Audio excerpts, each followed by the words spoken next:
দাবি করছেন যে আপনি একজন পার্ট টাইম পলিটিশিয়ান। জি, আমি নিজেকে পার্ট টাইম পলিটিশিয়ান হিসেবে মনে করছি। আপনার ব্যবসার উৎস কি রাজনীতি, মানে ছাত্র রাজনীতি থেকে যে শক্তি অর্জন করেছেন? না, না, না, না, না। ব্যবসাটা আমার পারিবারিক শিক্ষা। আমি করতে ছাত্রলীগে জানি। আপনার অবস্থান কি ছিল? বিশ্ববিদ্যালয়ের রাজনীতিতে একটা বছর আমি খুব অ্যাক্টিভ ছিলাম। আপনি দাবি করছেন যে আপনি দলীয় প্রার্থী ছিলেন। আপনি যেটা জিনিসটা জানেন, স্থির চিত্র বাই প্রিন্টেড।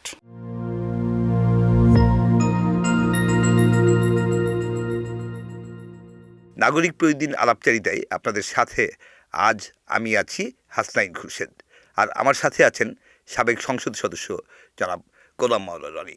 রনি ভাই, আপনাকে নাগরিক প্রতিদিন স্টুডিওতে স্বাগত জানাচ্ছি। ধন্যবাদ ভাই, অনেক অনেক ধন্যবাদ। আমরা খুব খোলামেলা কথা বলতে চাই। আমরা সবাই জানি যে সামনে জাতীয় সংসদ নির্বাচন আসছে, আগামী 12ই ফেব্রুয়ারি নির্বাচন। আপনি তো সাবেক সংসদ সদস্য, এবারের নির্বাচনে আপনাকে দেখছি না কেন?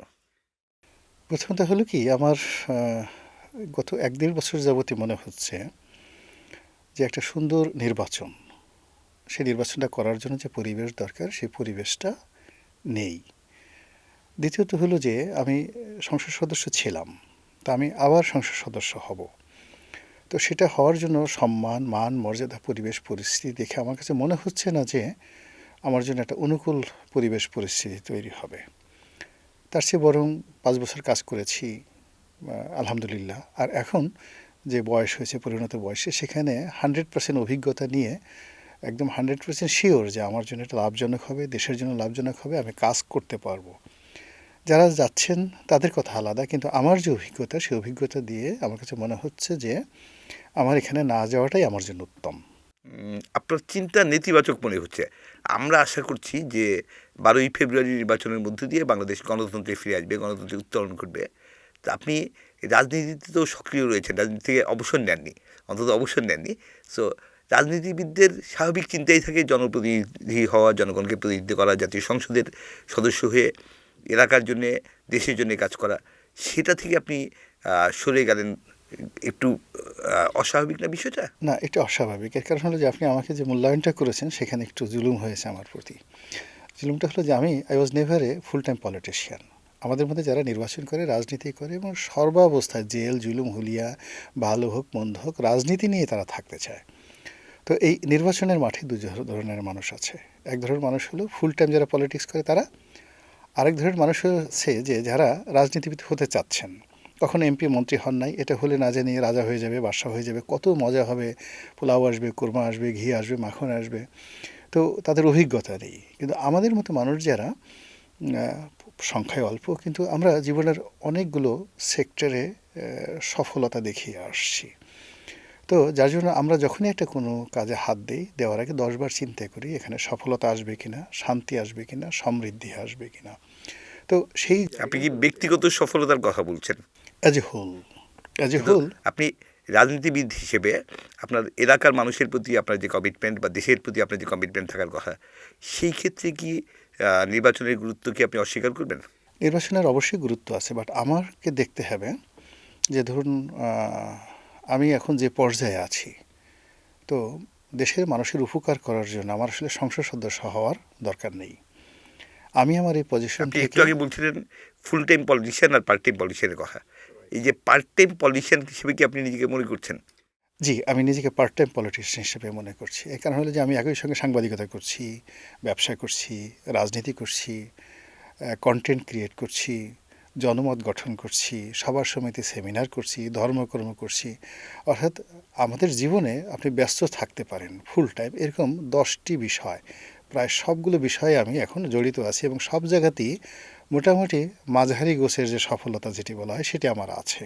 মানে আমাকে কেউ খুব বড় বলতে পারবে না একটা ক্ষেত্রে, আবার অবহেলা করে আমাকে তাড়িয়ে দেবে যে না এর সাথে বসা যাবে না, এরকম কোনো সেক্টর নেই। এরকম 10টি সেক্টরে আমি নিজেকে ব্যস্ত রাখছি এই মুহূর্তে। কিন্তু রাজনীতিবিদদের সবারই তো কিছু না কিছু, রাজনীতি তো আমাদের দেশে পেশা না। সো রাজনীতিবিদদের সবারই কোনো না কোনো পেশা আছে। কেউ ব্যবসা করেন, কেউ শিক্ষকতা করেন বা অন্য কোনো চাকরি করেন, কেউ কোনো না কোনো কাজের সাথে, যেটা উপার্জনমুখী কাজের সাথে জড়িত থাকেন। সেই যে ব্যস্ততার কথা আপনি বলছিলেন, কিন্তু তারা কিন্তু সবাই ফুল টাইম পলিটিশিয়ান। আপনি দাবি করছেন যে আপনি একজন পার্ট টাইম পলিটিশিয়ান।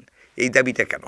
এ দাবিটা এই কারণে যে আমি অন্যান্য যারা দেখবেন যে ব্যবসা বাণিজ্য যা কিছু করছে, এখানে দুটো বিষয়।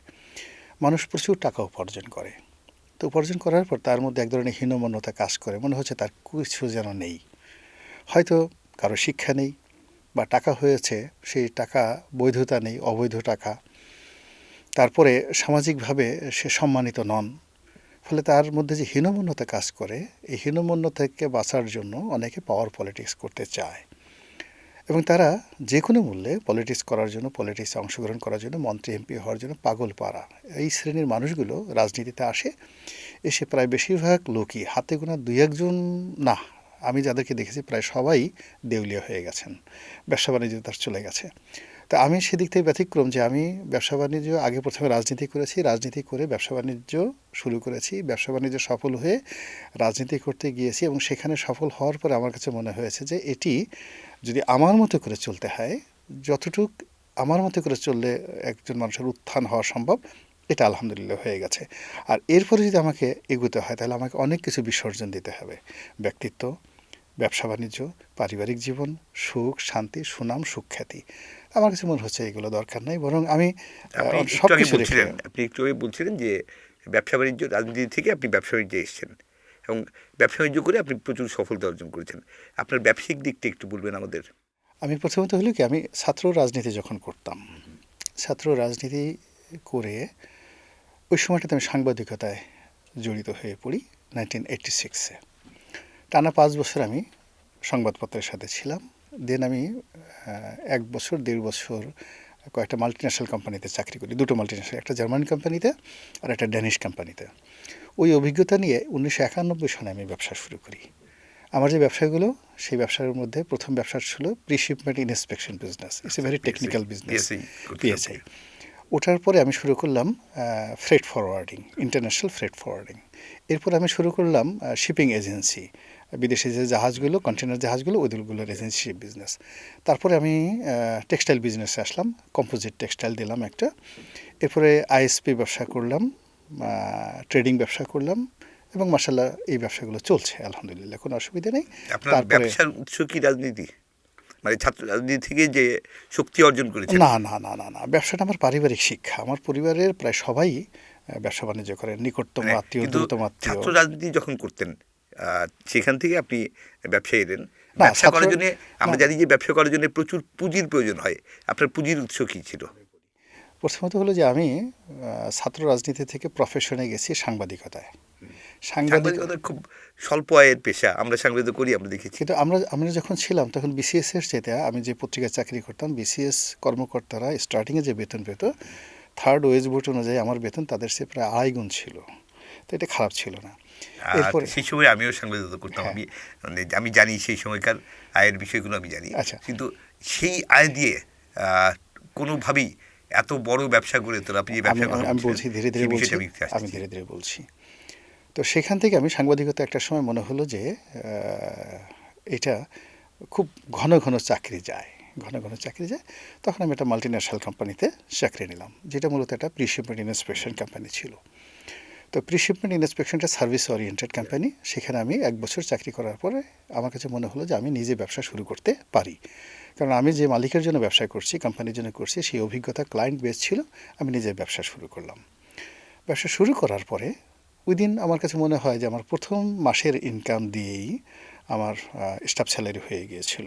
শুধুমাত্র একটা অফিস সেট আপ করার জন্য যে পুঁজি দরকার, ওই জমাতে আমার যতটুকু মনে পড়ে 6 থেকে 7 লাখ টাকা লেগেছিল আমার একটা অফিস নেওয়ার জন্য, এবং এটা আমার পারিবারিক সঙ্গতি ছিল, সেই অবস্থা ছিল। এবং আমার বাবাও ব্যবসা করতেন, বেশ বড় ব্যবসা করতেন। তো ওটা দিয়ে আমার ব্যবসাটা শুরু হলো। এরপরে আপনি তো জানেন যে ব্যবসা এমন একটা জিনিস যে এটা মাল্টিপল হতে থাকে। আমি টানা ব্যবসা করেছি 1991 থেকে একেবারে 2001 সন পর্যন্ত। তো 2001 সন পর্যন্ত শুধু ব্যবসা করেছি, আমরা কোনো দিকে তাকাই নেই। 2001 সনে আমার চিন্তা হলো যে আমি পলিটিক্স করবো। যেহেতু আমি ছাত্র রাজনীতি করেছি, তখন এটাও একটা কারণ হলো যে আমাদের যে নির্বাচনী এলাকা ফরিদপুর সদরপুর চরভদ্রাসন, তো ওখানে তখন খুব প্রতিযোগিতা হচ্ছিল নির্বাচনে। বেশ কয়েকজন শিল্পপতি গেছিলেন, এবং ওই নির্বাচনী আসনটিতে আমাদের আত্মীয় স্বজনরাই 1954 থেকে ইলেকশন করছিলেন।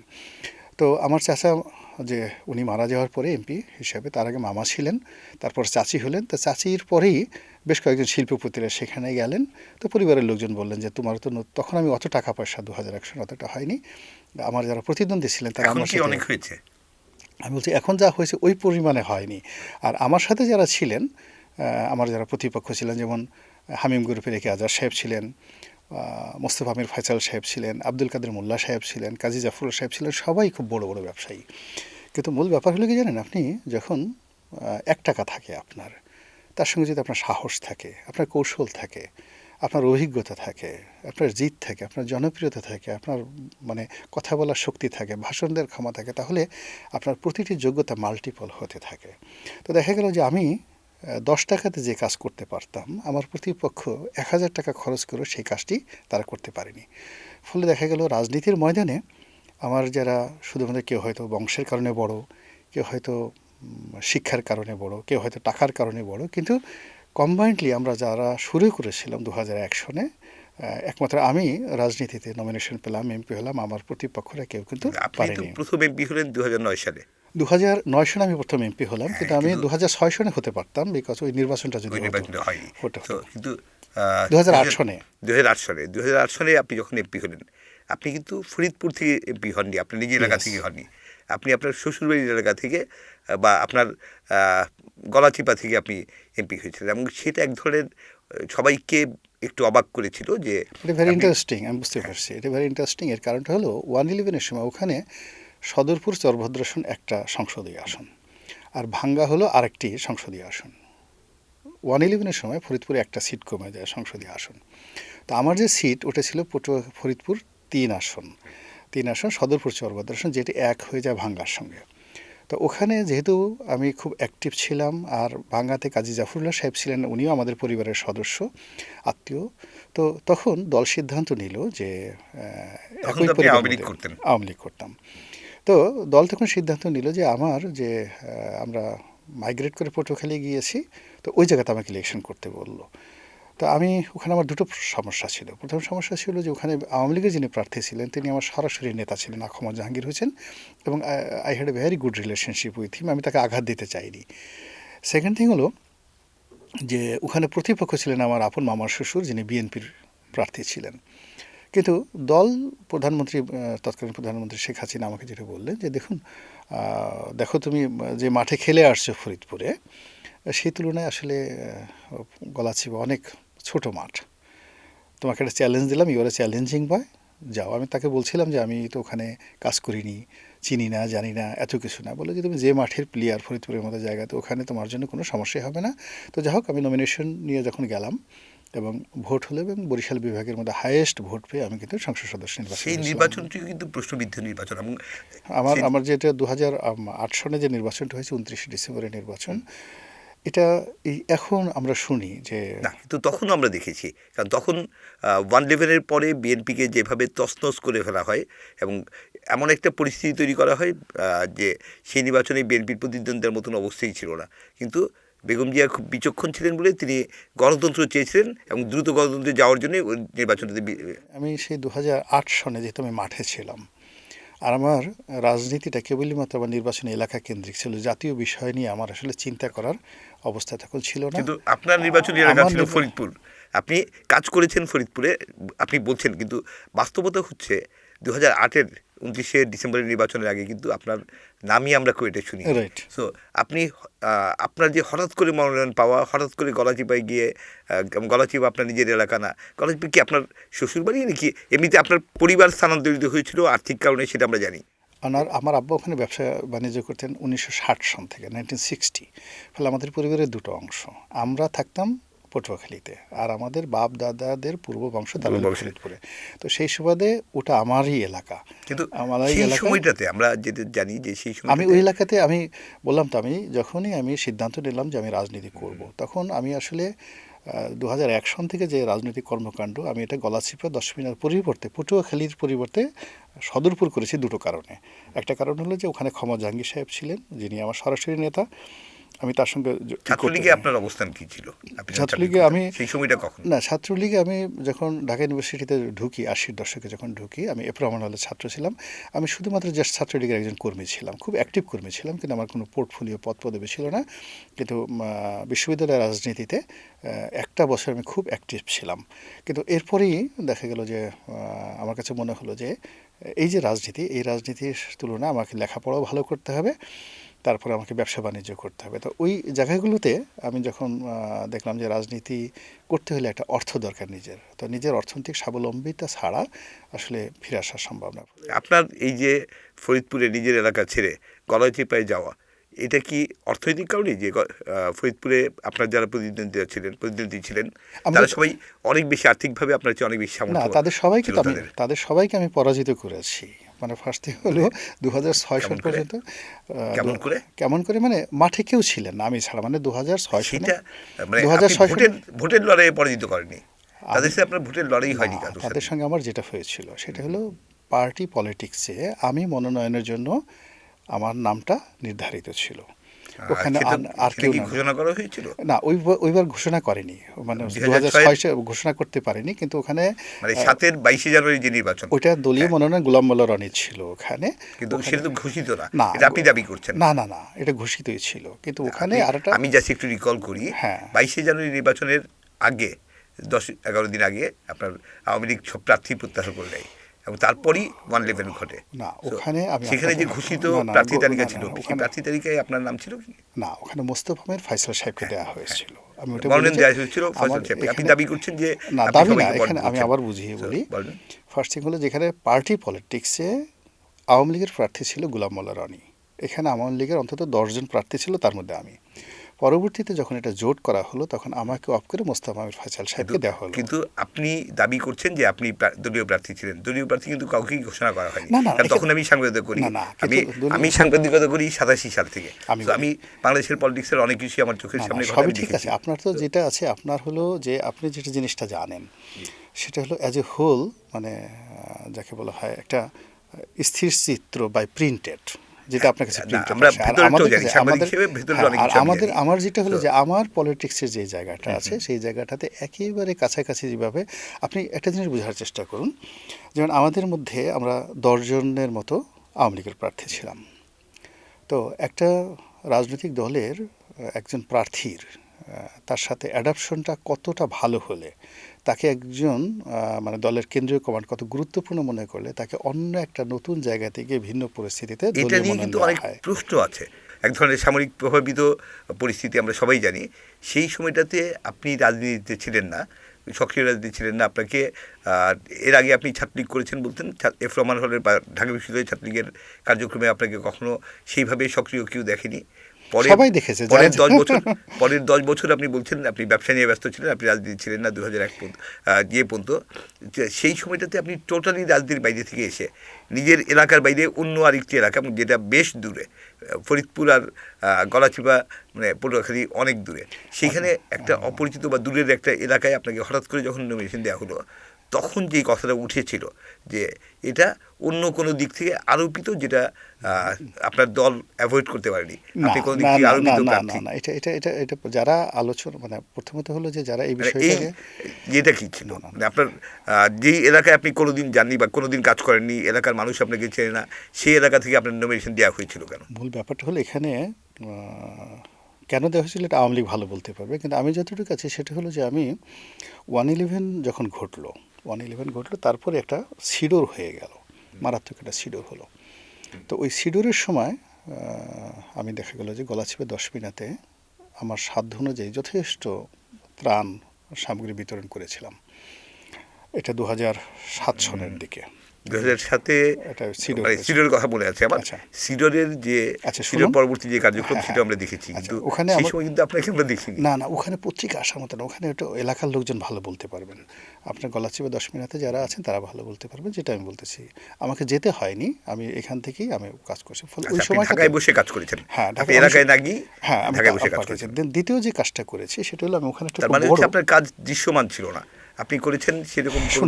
আপনি যখন কোনো একটা কাজ হৃদয় থেকে করবেন আপনাকে উপস্থিত হতে হয় না, মানুষ এত কিন্তু কৃতজ্ঞ। ভোটের জন্য মানুষ ভোটের জন্য আপনাকে চিনতে হবে তো। না না, ওইটা না, ভোটের মানুষ খুঁজে নেয়। আপনি যখন মানুষের জন্য ভালো কাজ করবেন মানুষ খুঁজে নেয়।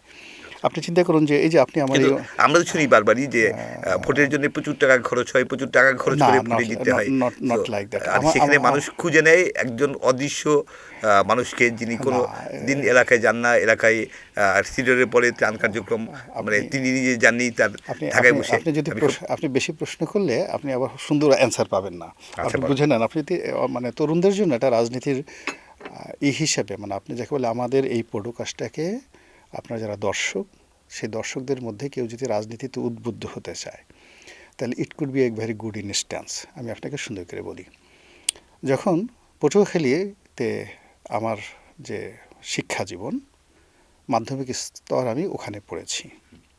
ওখানে আমার যে মামার শ্বশুর, তিনি 4বার বিএনপির ইলেকশন করেছেন, সেই পরিবারে আমি বিয়ে করেছি। আমার শ্যালক, দাদার শ্বশুর থেকে শুরু করে প্রায় সবাই 4টে ইউনিয়নের চেয়ারম্যান। ফলে ওই আসনে পলিটিক্যালি আমি, আমার পরিবার, আত্মীয় স্বজন ভেরি ওয়েল নোন। এবং আমার যে মামার শ্বশুর সাবেক সংসদ সদস্য এবং বিএনপিতে 4বার ইলেকশন করেছে, তো বুঝেন সেই ব্যাপারটা। 2 নম্বরে যেটা হলো সেটা হলো যে ওখানে যিনি আওয়ামী লীগের এমপি ছিলেন, উনিও 4বার সংসদ সদস্য হয়েছেন এবং ওই এলাকাতে 40 বছর ধরে সংগঠনটা এমনভাবে গুছিয়েছেন, ওটাকে বলা হয় দ্বিতীয় গোপালগঞ্জ।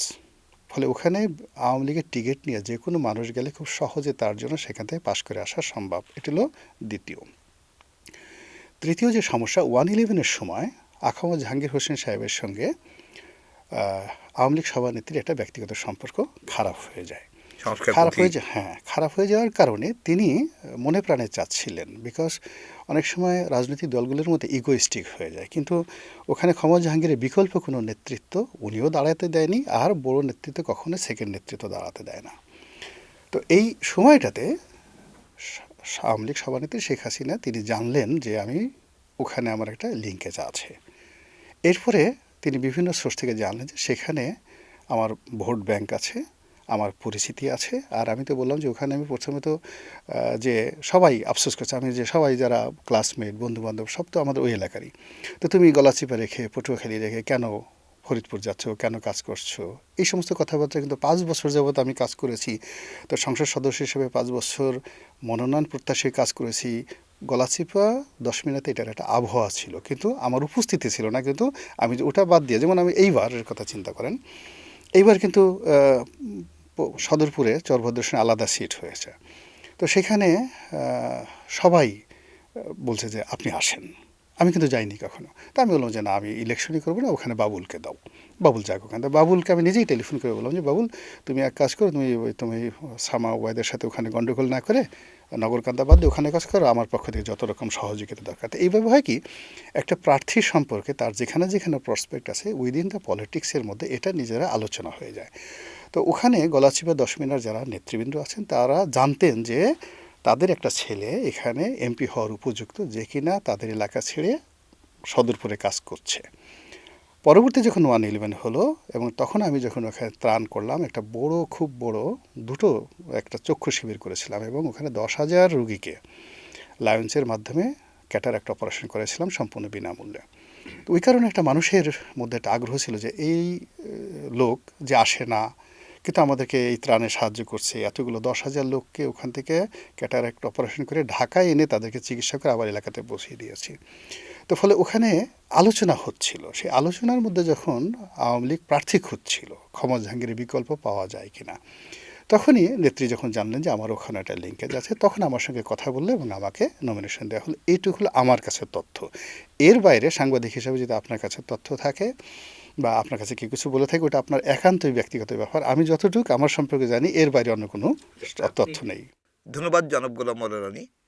প্রিয় দর্শক, এতক্ষণ আমরা কথা বলছিলাম সাবেক সংসদ সদস্য জনাব গোলাম মোল্লা রনির সাথে। আজকে এরই মধ্য দিয়ে শেষ করছি এই অনুষ্ঠান। পরবর্তী অনুষ্ঠানে অন্য কোনো অতিথি নিয়ে আমরা আবার আপনাদের সামনে হাজির হব নাগরিক প্রতিদিন আলাপচারিতায়। সবাইকে ধন্যবাদ।